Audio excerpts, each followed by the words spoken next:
Kluwer, The Great Eight, a 10,000-foot perspective on things every skilled nursing facility provider needs to know.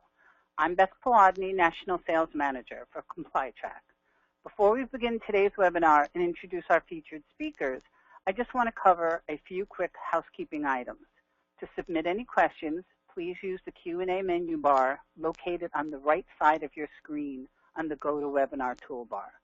All lines have been placed on mute.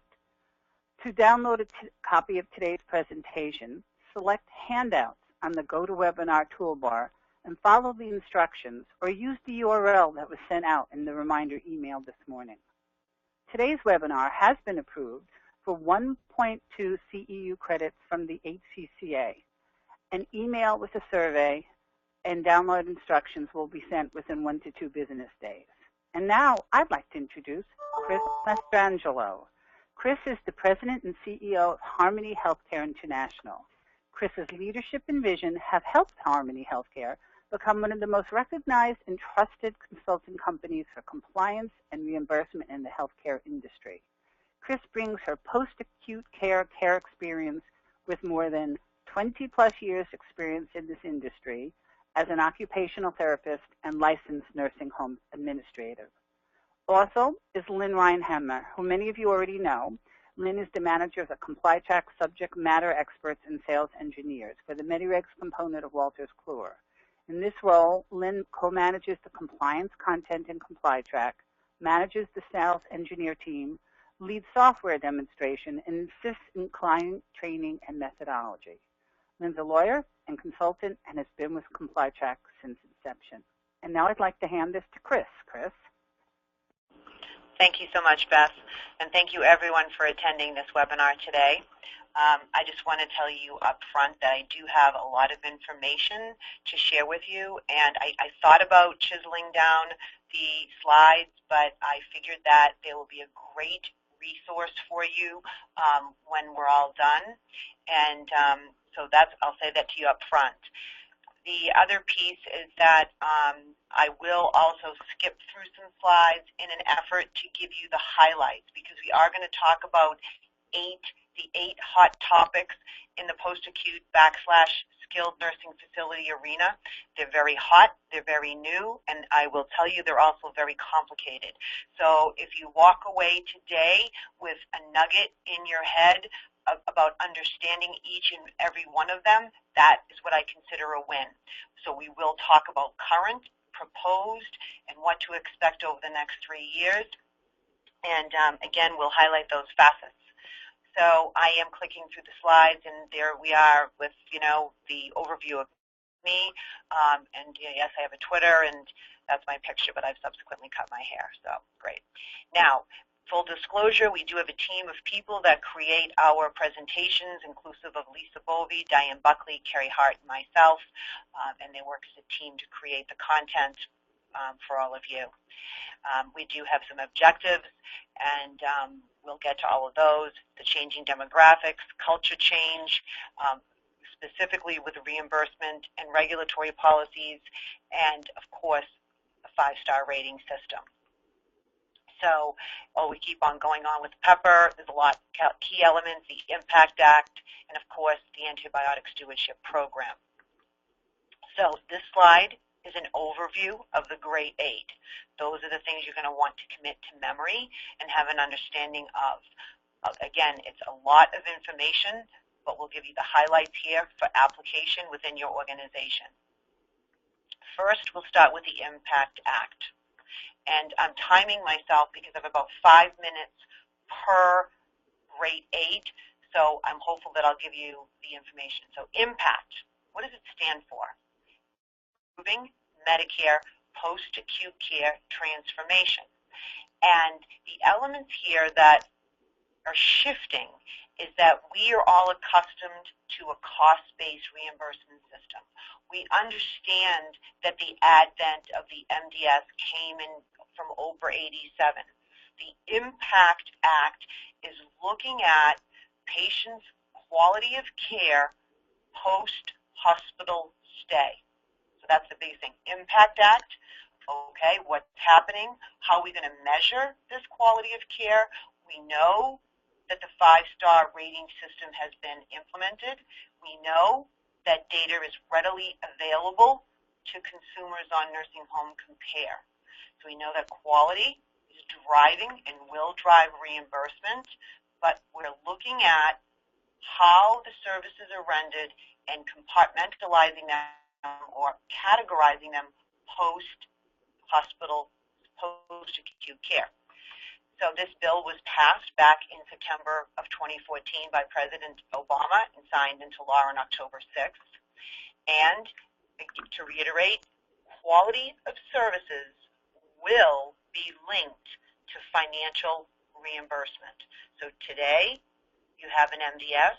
It yields 1,000 points of information, of which 108 elements depict one of 66 levels of drugs reimbursement care. That MDS will still be used. However, reimbursement will be based on outcomes. Okay, so it's going to be quality versus the quantity of care.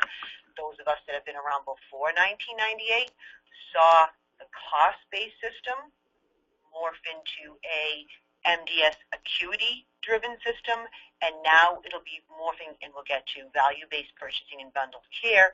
But in the impact, we are looking at quality.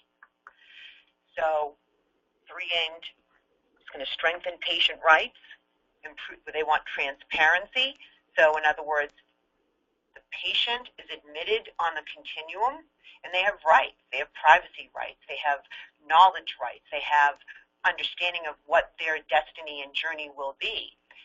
So in other words, transparency amongst all the continuums of care, and the patient is the focus, patient-centered care. Now, one of the biggest things that you will yield from this is the outcomes.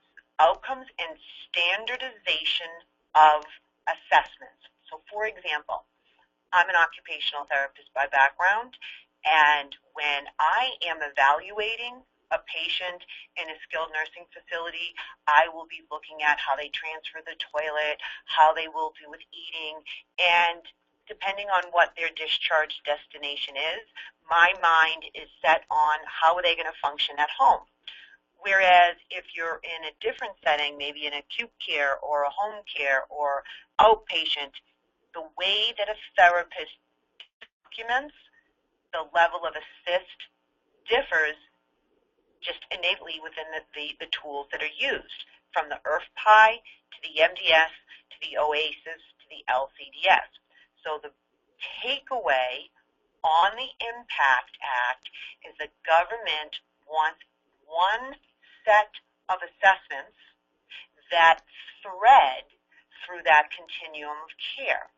And the reason for that is because if I completed in the inpatient rehab facility the same set of parameters for assistance as the skilled nursing facility, as in home health, as in an LTAC, that tool will be able to show progress. A very objective view of the client, patient, resident, whatever term you use, their progress.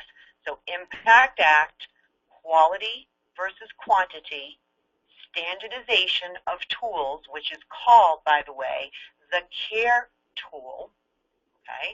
The CARE tool which has been created, that's a whole other discussion, and within the CARE tool, there is a section called Section GG, and that will give us information on activities of daily living, okay?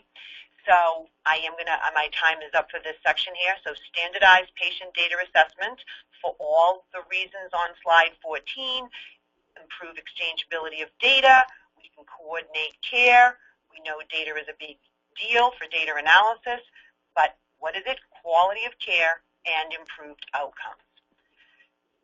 So I'm going to keep going. CARE tool. I will also tell you, and I know my time's up on this section, but the CARE tool is being used in certain settings.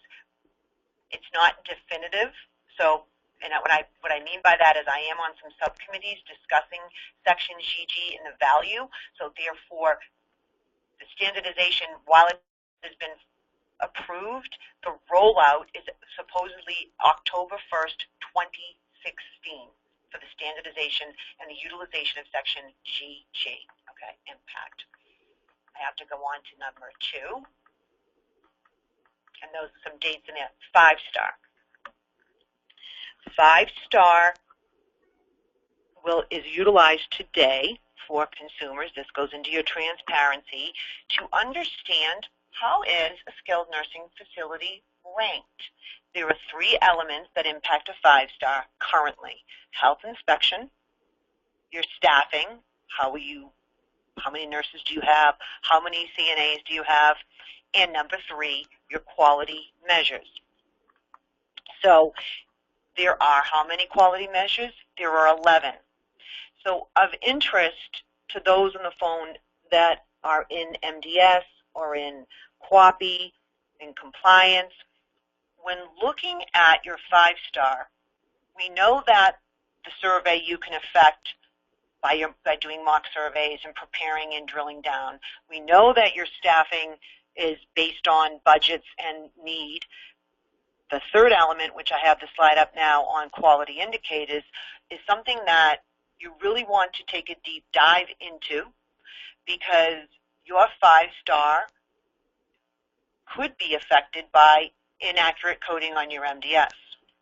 That's number 1. Number 2, if it's not impacted by negative coding or inaccurate coding, you want to look at why you're under the line.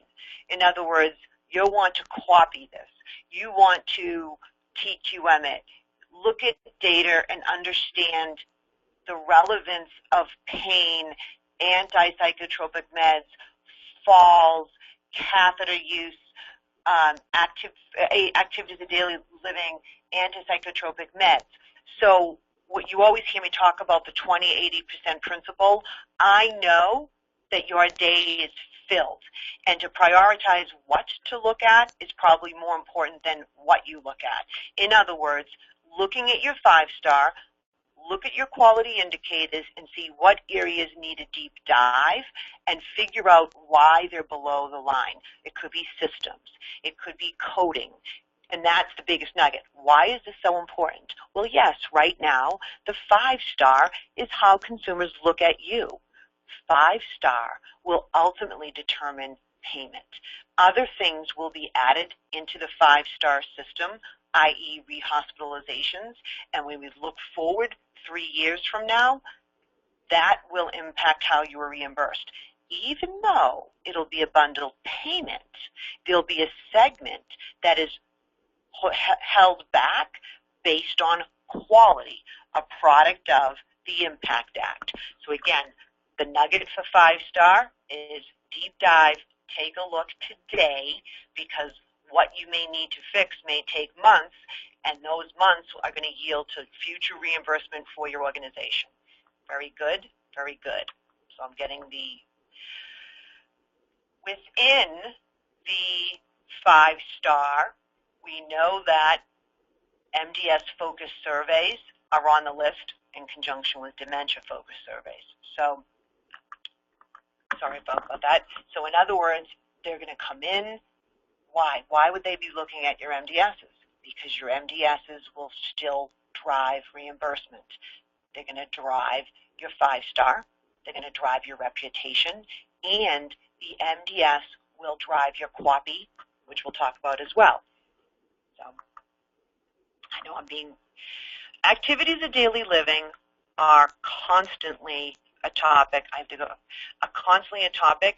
Activities of daily living include bed mobility, eating, toileting, and transfers. So regardless of RUGs reimbursement or value-based purchasing or bundled payments, ADLs are critical. In the care tool, section GG, the methodology for coding yields away from limited extensive, and it goes into a different definition and coding system, but it still will be a metric. So I have to go on dementia-focused surveys. A key element with dementia-focused surveys are that with the proposed rule, you are expected when it's finalized, to delineate a facility assessment. If you have dementia patients, which is a very high likelihood you do, you will need to have training and competencies for your staff to appropriately train this patient caseload that's coming in that have occurred. The biggest tags, sorry that I'm trying to get to this, the clicker's back, I'm sorry. The two biggest deficiencies have to do with medication utilization and administration and quality of care. Having said that, the other nugget for you is a reduction into antipsychotic medications. And we know that today many patients are receiving medications to impact their behaviors. If you've been around as long as I have, it's reminiscent of posies and restraints. So the government is focusing in on the utilization and administration of medications for dementia patients. Why? Because they yield adverse effects and death. Okay, so that's your nugget there. Again, I prepared you more information in slides than you need, but you can go back and read them afterwards. So let me just keep going. Apologies. Proposed rule, extremely important. 340 pages, came out July 13th, 2015. Why is this so important? This rule was unexpected. No one knew why and when it was coming out. But if you read it, there are a lot of great things within this rule. However, the problem is that they're costly. They're good for you and I the day that we enter into a nursing facility, but from an operations perspective, the first 7 pages of the proposed rule talk about the complexities of the patients and residents in this setting, skilled nursing facility. However, there are more demands and requirements expected. I'll go through some of those expectations.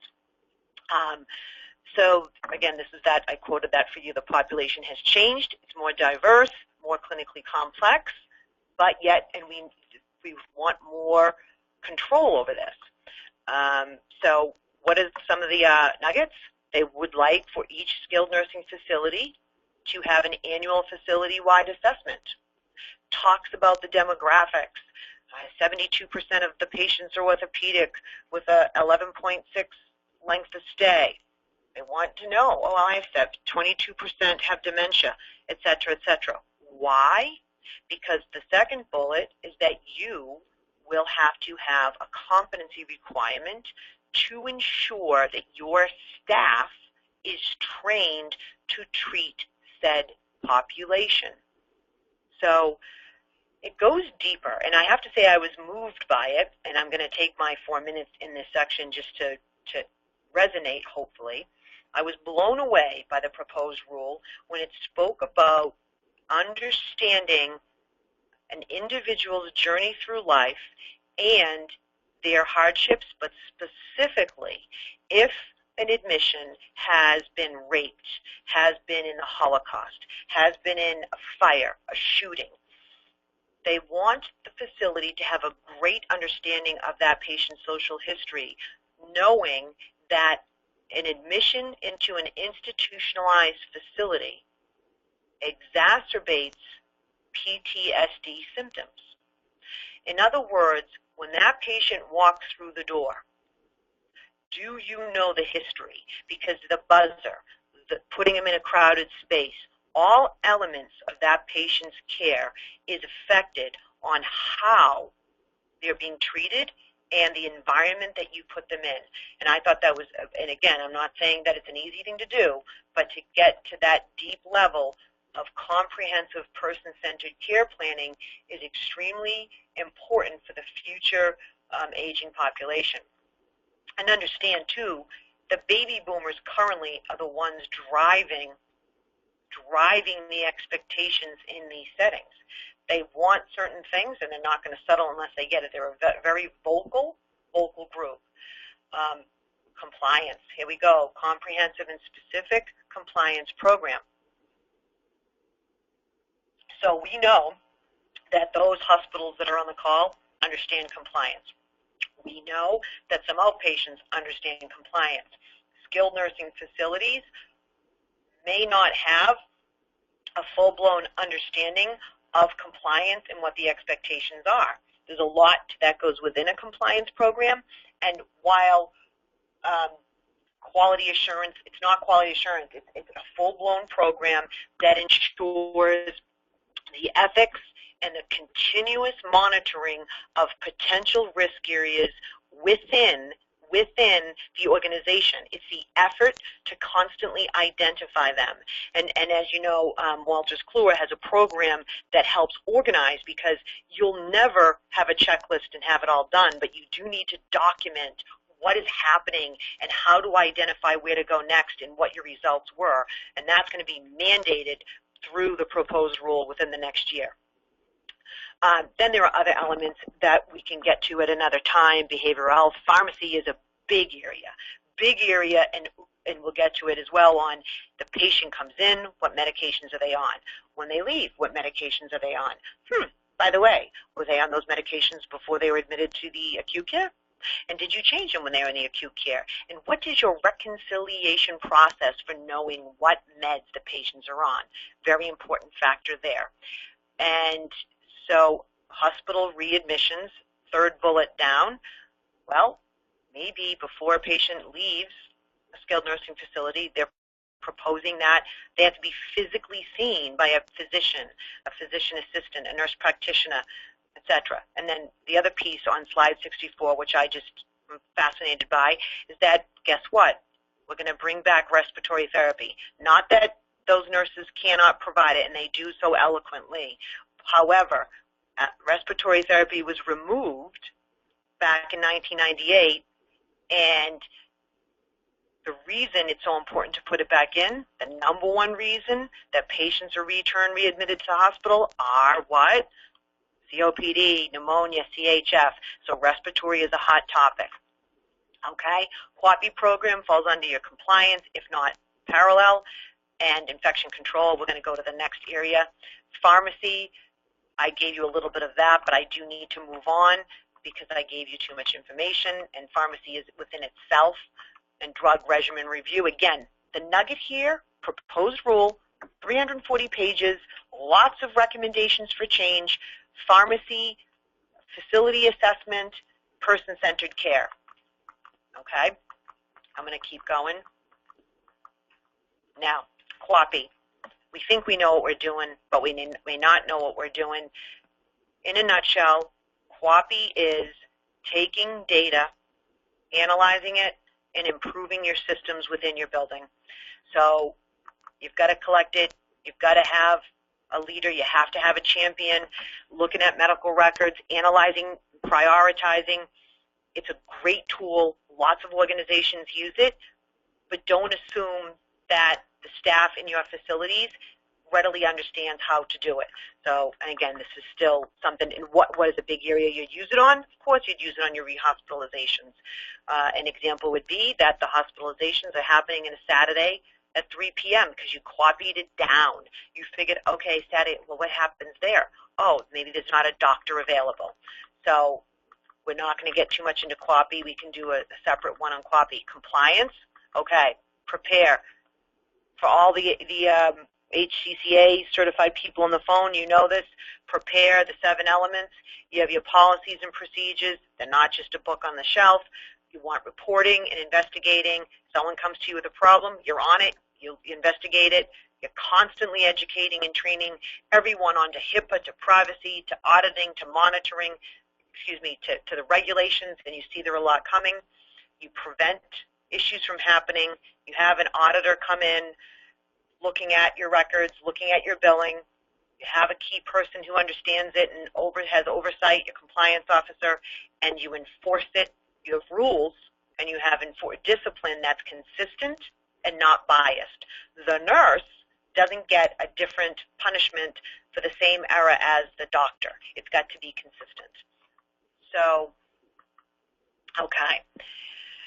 OIG work plan, the only reason I have those slides up here for you is because if you are the compliance officer, you know this already for the compliance officers on the call, that when you analyze your annual plan, your annual compliance plan, where are you going to go? You're going to go to the OIG work plan. Officer and Inspector General, they're going to give you the highlighted areas of focus for the government, and you will inherently put that into your, weave that into your plan to make sure that you're not one of the statistical outlier that they've identified. Okay. Okay. We talk about, well, compliance is your thing, and we know from Harmony's perspective that we are all about the audit because we know that we can correct mistakes before they bill, or we have 120 days to correct them and find the issue in the error, which is extremely valuable. So, but the reason for this slide is that because of the False Claims Act, if you do have errors, you can be fined $5,500 to $11,500 per claim, and that will typically happen if you do not have a compliance program. And that's something new to the skilled nursing facility industry. So in other words, you make an error, you pay back the money, but it's more than that. You're going to pay back up to 3 times fines if you do not have a system in place to do exactly what we just discussed. That is extremely new for this sector. Okay. The PEPR. So I have 4 more, 5, 6, 7, and 8. Okay, the PEPR is something that only 5 out of 10 nursing homes have downloaded. PEPR is important for the compliance officers on the call because the PEPR is going to guide you as well on areas, right? We could look at all these areas that there is risk in any healthcare organization.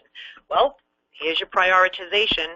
You take your PEPR, you analyze it, and you say, you know that they have a criterion of 80th percentile and above, which is the red line.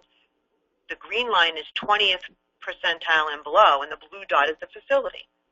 So if you're in between the red and the green, doesn't mean you're perfect, but it means that you're not on the radar. You could still be audited, but if you're below the green and above the red, then you're going to want to deep dive, analyze those areas, and say, oh yes, our therapy rugs are at 72% because of X, Y, and Z.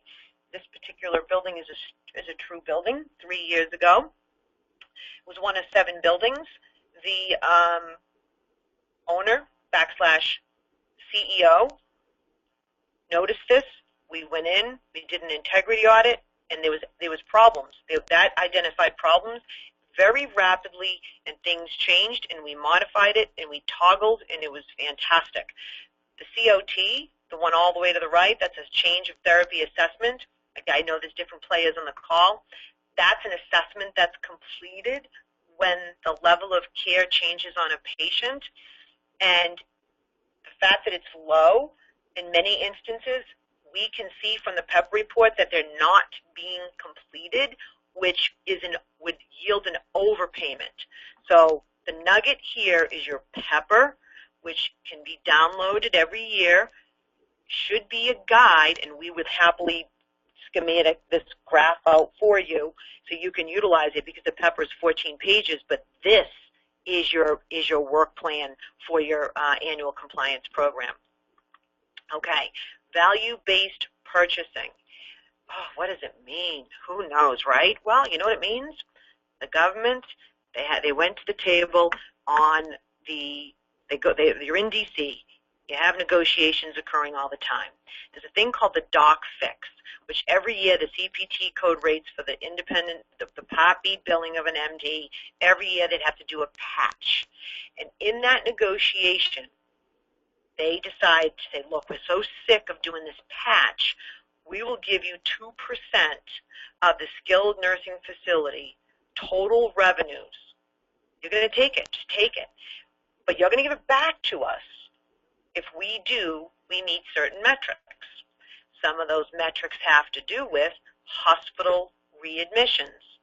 So what happens is, so say you have $1 million a year in Medicare revenue, okay?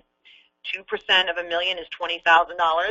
They're going to take that $20,000, and if you readmit to the skilled nurse, to the hospitals, less than, I'm making these numbers up, 12%, you get your $20,000. Value-based purchasing means that the consumer, the entity, you are striving and thriving to provide better quality of care, and your reimbursement is directly related to that. Now, it gets a little complicated because when you talk about bundled services, and we'll get to that as well. So again, you had the advent of the Affordable Care Act. They plopped in ACOs, Pioneer ACOs. It's evolved. It's evolved over the last 5 years. I mean, Massachusetts, we had multiple ACOs. So this piece to it is an added twist that will then impact your 5-star. So I'm predicting for you, readmissions right now are value-based purchasing. What will ultimately be? Your 5-star. What will happen? Your hospital readmissions will be popped into 5-star. Why? Transparency. Why? The Impact Act. So hopefully I'm pulling this all together for you, and I know it's a lot. Okay. Here's your 2% withhold, right? And they're going to incentivize you. So what do you need to do? Deep dive and analyze your data and your medical record review on hospital readmissions right now. What is the diagnosis? What category are they in? What can you do to help census right now? What can you do? In other words, looking at how can you affect your hospital readmissions today, knowing it'll be affecting your reimbursement tomorrow. And there's some timelines and data in there as well. Okay, one comment for the therapist on the call, therapy. Therapy reimbursement will be linked to improvement. Breathe. Think about it. If you have a standardized tool, a care tool, that crosses the continuum, they're going to be looking at improvement.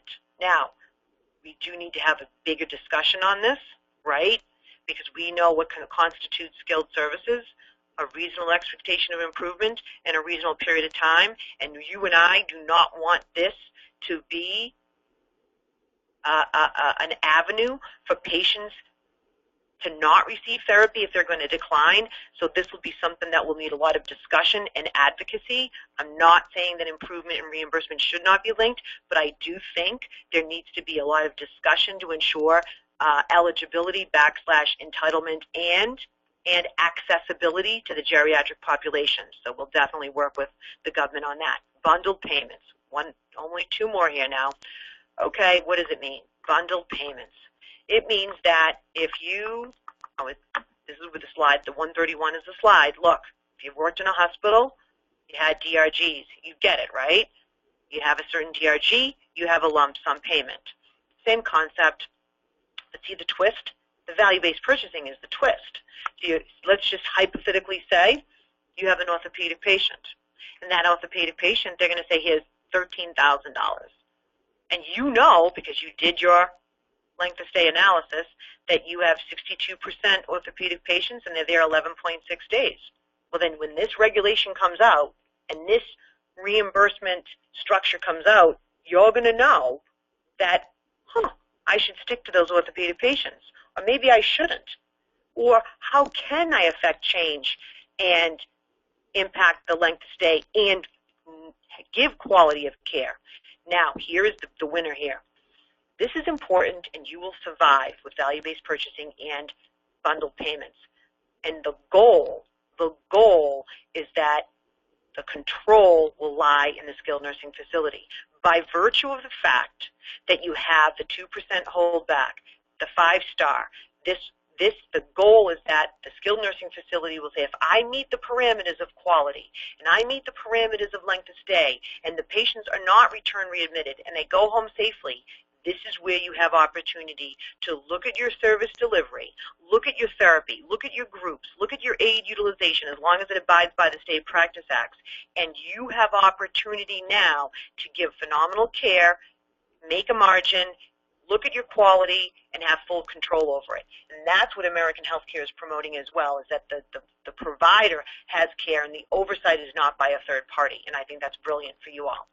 The last one is antibiotic stewardship. Now, again, it's one of these things, right? You started in the nursing facilities back in the 70s and the 80s, and people were strapped up, right? Well, we want them to be safe. We don't want them to fall. We didn't realize the ramifications of immobility. Well, this is what's happening from the CDC and antibiotics.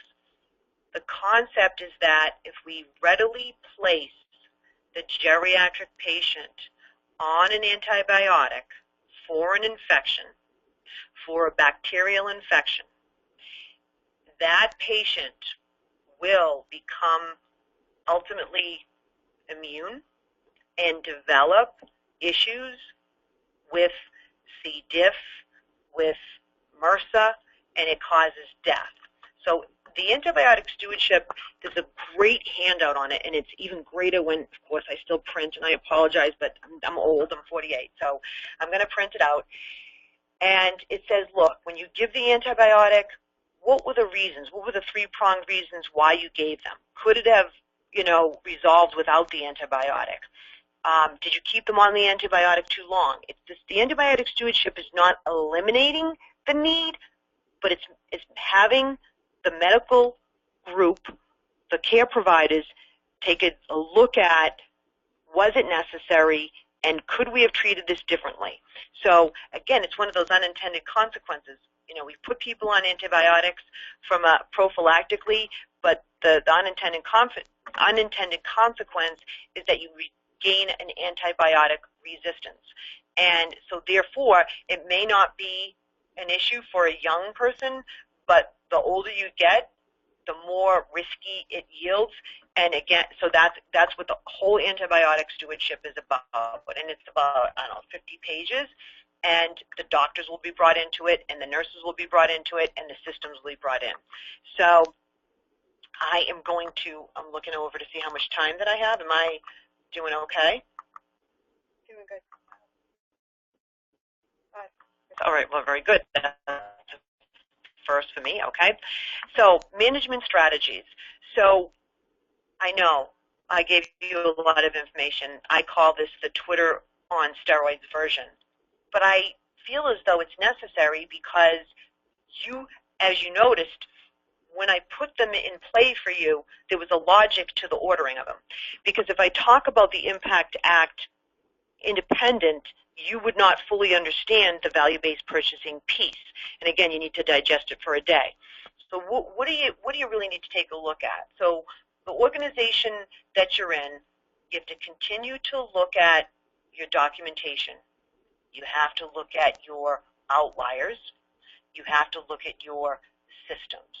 So you're taking information, analyzing it at a facility level, figuring out what your hot spots are, and if you can affect change, and if you cannot affect change, what is your plan to make the services or the data better?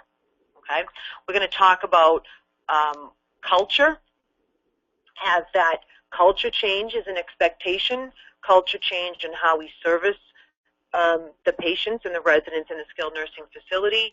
And we also, on slide 151, Medicare and Medicaid reporting. This is the transparency piece, because you all know, for the MDS coordinators on the call, that way back when you started submitting those MDSs, so let's see, OBRA 87, 88, 89, you're using them not for reimbursement but for care purposes.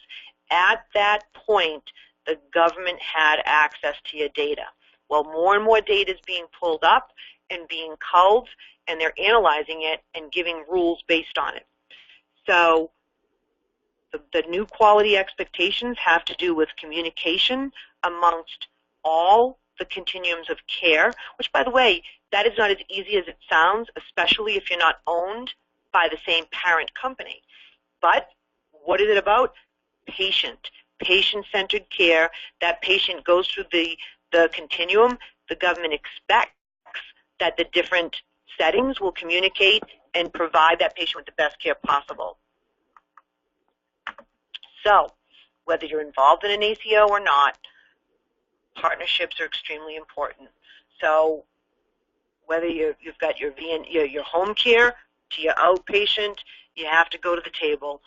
The leaders, the non-leaders have to build relationships and partnerships and understand what is happening. I was interviewed by a magazine, and they had just gotten off the call with the CEO from Minnesota, and a hospital CEO, and the hospital CEO said, the best thing I ever did was sit down with a skilled nursing facility because I need to understand what their expectations and what their pain points are for me to be a better partner.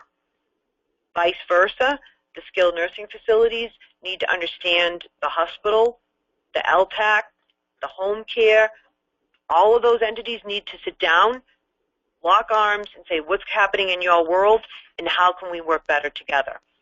Transparency, of course, is the buzzword of, the last 3 years. We know that whatever we do, we're transparent by virtue of our cell phones. When we order online, everyone's watching what you order.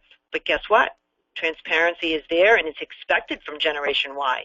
They want that information. They know what your 5-star is. They're going to know what your length of stay is. They're going to know what your hospital return readmission is. It's there. So how are you going to market that? How are you going to message that?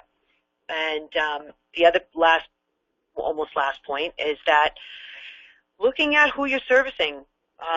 We know that developing a niche has been talked about for the last 5 years. Is there a niche? Do you want a niche? Why is a niche important? Well, if you're going to be expected by the government to have a competency for all the types of patients that you are treating, a pretty comprehensive expectation, then it may be in everyone's best interest to say, oh, I've got a great diabetic program. I've got a great Parkinson's program. And therefore, the messaging within the organization as well outwardly is consistent, and the care is ultimately better. Okay, QAPI, I'm doing final thoughts, and we talked about that, and QAPI is, an area of specialty. I don't think that if I'm in a group of 350 people and I ask them, how many of you are doing QAPI, less are doing it than they think. QAPI came out years ago. TQM, Dr. Deming has been around for 30 years. The application in healthcare is just different because when TQM first came out, it was for the manufacturing industry. To take QAPI and impart it into a healthcare, it's a process, and it requires education and training for your staff to then execute the requirements of the program. And I do have a ton of slides on QAPI in this for you to read. So I'm getting the wave right now. So I'm going to pass on to, I think, to Beth now. Is Beth going to get on now? Yep, I'm here. Thank you, Chris. That was great. It was a lot of information, but it was amazingly informative, and that was great. I'd like to pass this over to Lynn now. Lynn's going to do a small little demo of how ComplyTrack can help you with your many needs. So, Lynn? Great. Thank you. And I'm only going to talk for about 5 minutes, and we'll have about 10 minutes left for questions. So if you do have questions, as Beth mentioned in the beginning, you can submit them in using the toolbar to the right of your screen. I want to talk for just a few minutes on ComplyTrack and some of the functionality that it can provide to your organizations. And I want to focus specifically on a couple of the great 8 that were referred to in the presentation. I want to start off talking a little bit about compliance programs as well as the OIG work plan. What I have up on the screen right now is our risk assessment manager. And what we're doing with the risk assessment manager is we're providing organizations with pre-developed question sets that you can utilize to do your own internal risk assessment. And in putting this solution together, the goal firstly was to provide content that was going to be as applicable to as many different types of healthcare related entities as possible. So we have content in the system specific to health and hospice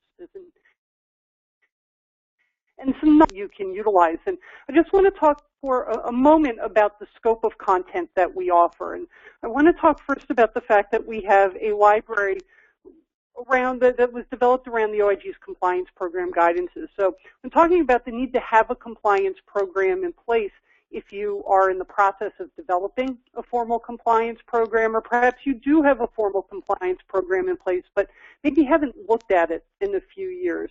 So we have content in our risk assessment manager that you can utilize to help you develop a formal compliance program that would be considered effective by the government, as well as to review existing compliance programs that are in place. And in coming into, this is our nursing facilities subset, you can see that we divide the different elements of an effective compliance program.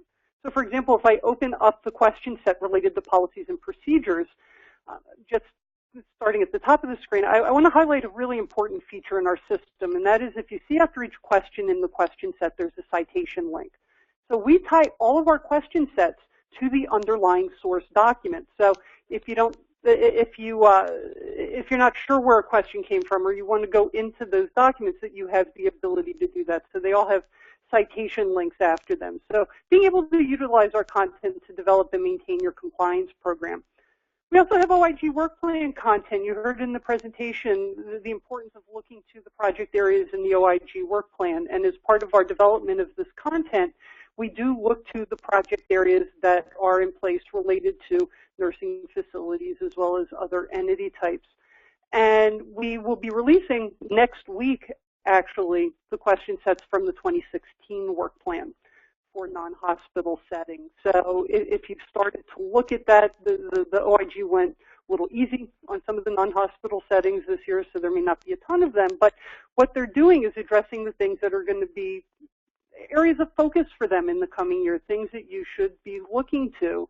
And again, having the citation links here is really going to be an educational tool for you, in that a lot of the project areas in the work plan aren't necessarily pointing you to the underlying source document. So here I can see for this particular question in the question set, we did look to the OIG's compliance program guidance and supplemental guidance for nursing facilities, as well as a section within the CFR. I click the link, it takes me into the underlying source document. So being able to utilize that content, firstly, to educate yourselves to the documents and the sources that are out there that speak to these areas, and being able to do assessments accordingly.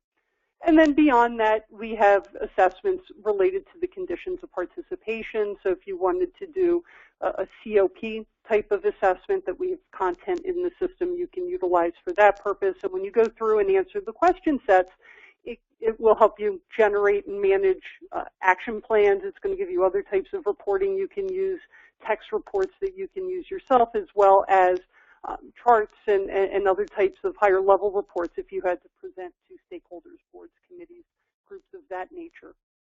I also wanted to mention our activity and event manager. And this is a tool that you would be utilizing every day from a compliance perspective, from a quality perspective, potentially. And it's a tracking tool. It's designed to assist organizations in tracking all of the things that you do and you deal with on a daily basis. So if there's an issue or an incident that arises that you have to follow up on, you can capture the issue as well as your follow-up. In this case, there was a patient fall, a resident fall that we need to be able to manage. And I can capture all of the things that we're doing, the investigations, the audits that might occur when we're educating staff. I have one place where that's all being captured and managed. But it also goes beyond issues and incidents and gives you a place to capture the things that you're doing because your compliance program says you're going to do them, or your policies and procedures say you're going to do them. So when you're conducting education with staff, when you're performing auditing or monitoring activities, when meetings are being held, when you get questions that you have to follow up on, you can capture and manage those activities in the activity and event manager. And it's a tool that you can use enterprise-wide, looking beyond compliance, using it in internal audit, using it to capture HIPAA activities or issues, in risk management, in human resources, in IT and legal. It can become that central repository where this is all being maintained, but also where it's going to be quick and easy for you to generate reports on everything that you're capturing within the system. So it's going to replace spreadsheets and access databases and give you a better way to manage and report on this information. And without going into them, I just want to mention that we also have a document management solution. So the importance of not just having policies and procedures in place, but having a good mechanism to manage them and to know when it's time for them to be reviewed, and have a tool you can use to assist you in updating them when they become necessary, and being able to publish them easily for employees to be able to come in and search and find what they're looking for. And then also we have a survey manager that you can utilize, again, enterprise-wide, being able to create surveys that you can send out to your employee population. You can use them for policy dissemination and attestation. You can use them for conflict of interest disclosure. You can use them to quiz staff. But it's a nice way to be able to communicate with your employees. So just want to mention, without going into them, that we have those types of solutions as well. And more audit management, contract management, IS assessment. So if any of that is of interest to you, we would certainly be happy to provide a demonstration to you. So at this point, I am going to turn this back over to Beth to address any questions. I'll let you put the slides back up on the screen. And Beth, it's all yours. Well, thank you very much. Yes, we have a couple of questions. Beyond higher volume of published regulations, Chris, what specific evidence are you seeing of increased focus on SNF and other subacute alternative settings? There's a good one.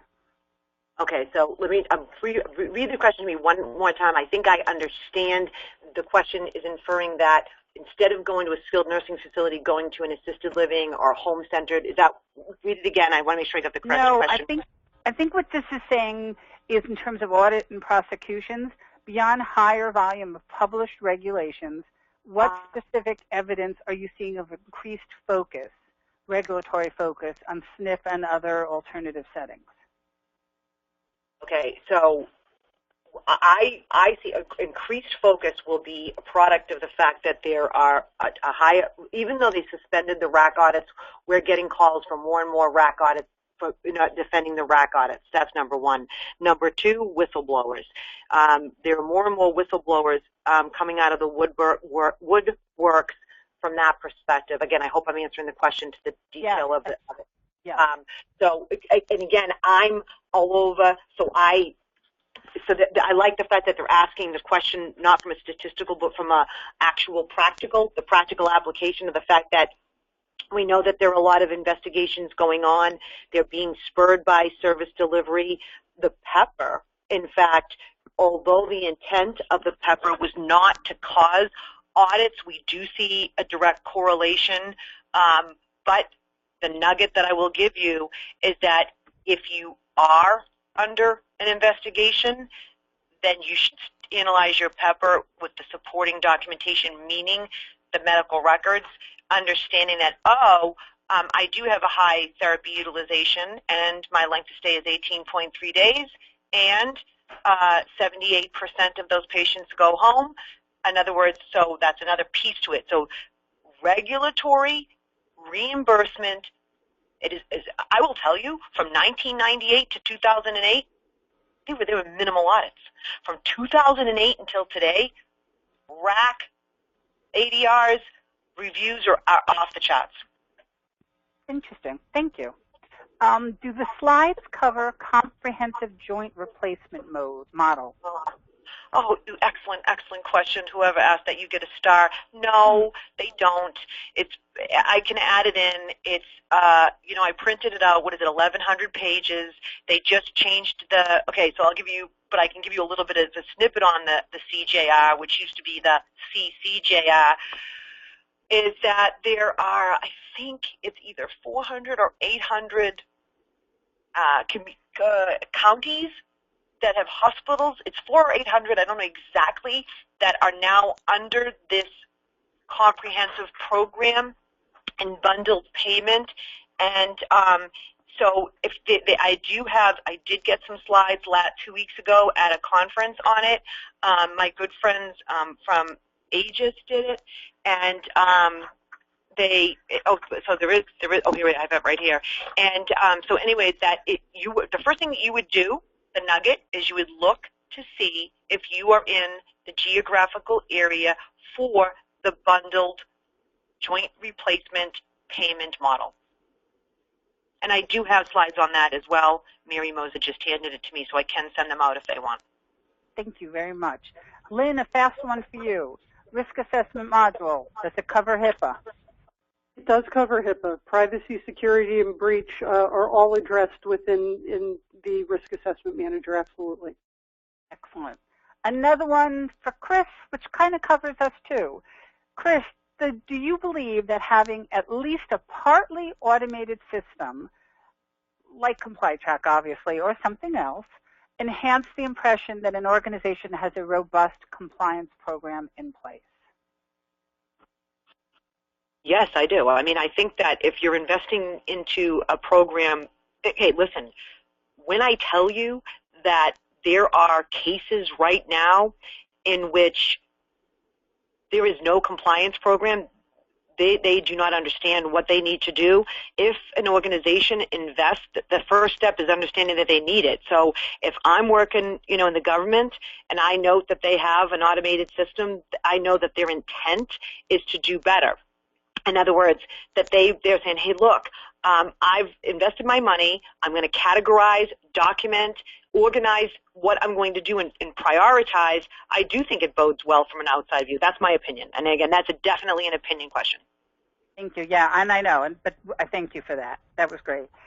Lynn, does ComplyTrack provide summary and detail information in a form that can be provided to the board, senior management?